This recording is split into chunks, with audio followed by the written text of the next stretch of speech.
ప్రశస్తమైన నామమునకు మహిమ ఘనత ప్రభావములు కలుగునుగాక. వీక్షిస్తున్న మీ అందరికి కూడా మన ప్రభువైన యేసుక్రీస్తు నామములో శుభాభివందనాలు తెలియజేస్తున్నాను. ఈరోజు మన దేవుని వాగ్దానం ఎజ్రా గ్రంథము 8వ అధ్యాయం 23వ వచనం. మేము ఉపవాసం ఉండి మా దేవుణ్ణి వేడుకుంటిమి. ప్రియమైన దేవుని బిడ్డలారా, ఎజ్రా దేవుని మందిరం కడుతున్న సమయం అది కట్టే సమయంలో ఎన్నో అవసరాలు ఉంటాయి. ఆ అవసరాల నిమిత్తం ఒకరోజు రాజు దగ్గరికి వెళ్ళి రాజుని అడగాలని అనుకున్నాడట. కానీ అతడికి సిగ్గు అనిపించిందట. దేవుని బిడ్డలమై ఉన్న మేము ఒక రాజును సహాయం అడగటం ఏంటి అని అతడు సిగ్గుపడి, వీరందరూ కలిసి దేవుని దగ్గర ఉపవాసం ఉన్నప్పుడు దేవుడు వారికి సహాయం చేసినట్లుగా బైబిల్ సెలవిస్తుంది. అందుకొరకు వారు ఉపవాసం ఉన్నప్పుడు దేవుడు వారికి సహాయం చేశాడు.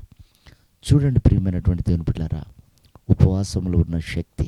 మన కుటుంబ అవసరాలకు చాలాసార్లు అధికారుల మీద, నాయకుల మీద ఆధారపడుతూ ఉంటాం. గవర్నమెంట్ ఏదైనా ఇండ్లు ఇస్తుందంటే వాళ్ళ మీద ఆధారపడతాం, లేదంటే ఇంకేదో సహాయం చేస్తుందంటే వాళ్ళ మీద ఆధారపడుతూ ఉంటాం.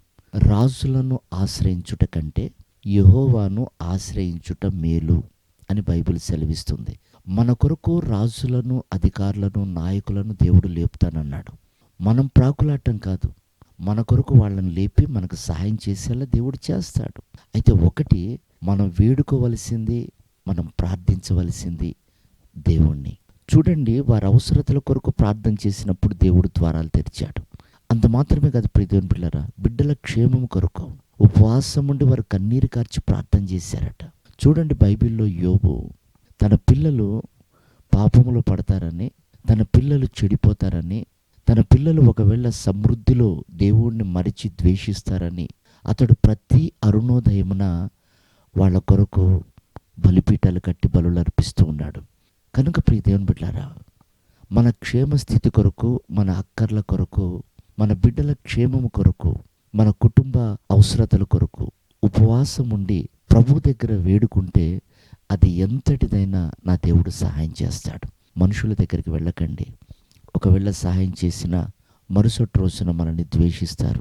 రాజులు మన అవసరతను వాడుకొని సహాయం చేసిన వారికి బానిసలుగా మార్చుకుంటారు. కానీ నా దేవుడు ప్రేమగలవాడు.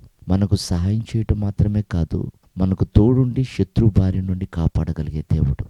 కనుక సంగమా, ఉపవాసం అనేది మన క్షేమ స్థితిని కాపాడేది.